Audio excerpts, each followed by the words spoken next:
Dead Man Walking came about when I was invited by Lotfi Mansouri, who was then general director at San Francisco Opera, to write my very first opera for the main stage. A huge honor. I was so excited because I was just in my mid-30s. I'd never had an opportunity like that. And he told me he wanted me to go to New York and work with Terrence McNally. We had a lunch where he said, I have 10 ideas. I'm going to read you all of them. I only really want to do one of them, but it's very important that we both want to do the same project and are both excited about it. So I'm not going to tell you which one it was. I said, oh, okay, hit me. And the first thing he said was Dead Man Walking. All the hair on my neck stood up. I had this shiver, that shiver when you know something is right, and I felt music. I had not read the book. I hadn't seen the movie. I knew about it because it was everywhere. Everyone was talking about it. And Susan Sarandon won the Oscar for Best Actress. We rented the video and we played it and watched it, and immediately I knew it was perfect. One thing I appreciate very much about the score is, of course, Sister Helen she's a religious person, she's a nun. This really happened to her in her life. So she's in this world that's completely foreign to her, trying to bring the spiritual salvation of this man who's asked for her help. Dead Man Walking is a story about a brutal murder of two young people, totally innocent, reasons unclear, and what that does with the victims, with the families of the victims, but also with the murderer. And what I like about this opera is that it talks about this very heavy and intense theme in a very nuanced way. Terrence McNally and Jake Heggie give us the time, by telling the story in all its brutality, but it's also in all its humanity, they let us think. Sister Helen Prejean is a force of nature. She's a true superhero in the world today. She is somebody who looks at injustice squarely in the eyes, with an open heart and a very keen mind, and she works daily to correct it. She works daily to bring a kind of equanimity and love and fire into the world so that there is more love and justice around. Sister Helen Prejean is one of the most remarkable people I've ever met. She's fun, she's human, she's got a great sense of humor.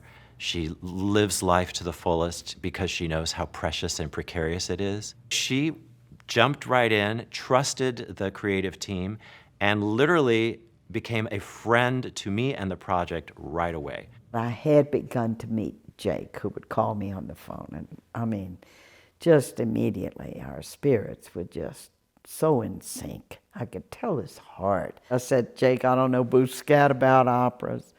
Just make me 2 promises, just 2 things. We can go with this. One is you're not going to do that atonal song. We've got to have a melody. Promise me that, and that redemption's at the heart of the story. And he said, you got it.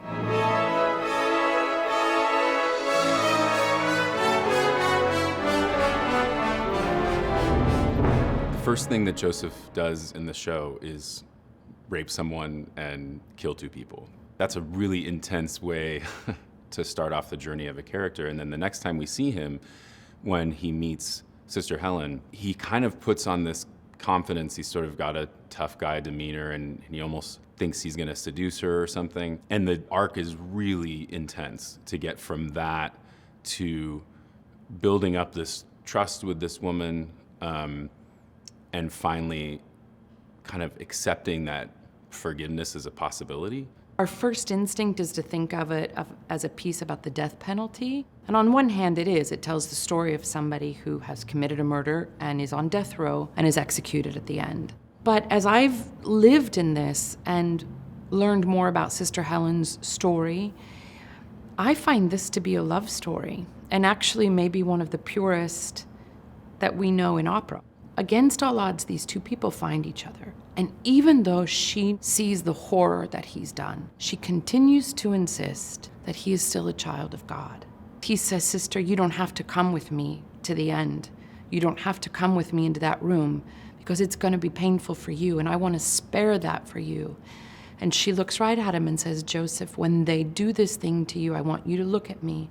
and I will be the face of Christ for you. I'll be the face of love for you. I want the last thing you see in this world to be It's the love of one human being for another human being, that I stand for your dignity. I stand for who you are. And love meaning I'm actively loving you. I am coming to visit you. I'm sending you letters. I am here for you. It's what love means. She could have walked away. She could have taken his invitation to be spared the horror of watching a human being die.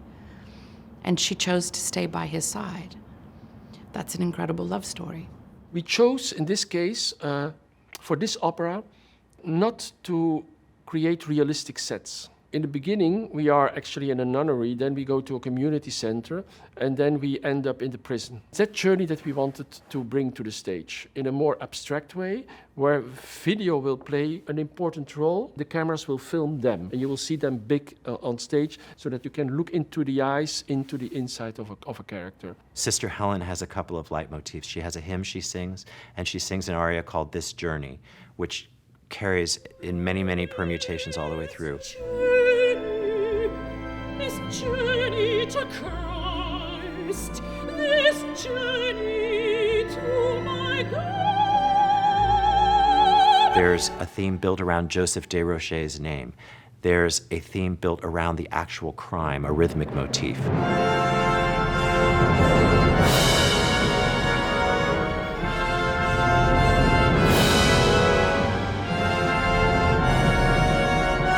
There is a hymn that really becomes almost a leitmotif, but it's the place where Sister Helen keeps returning to when she needs strength.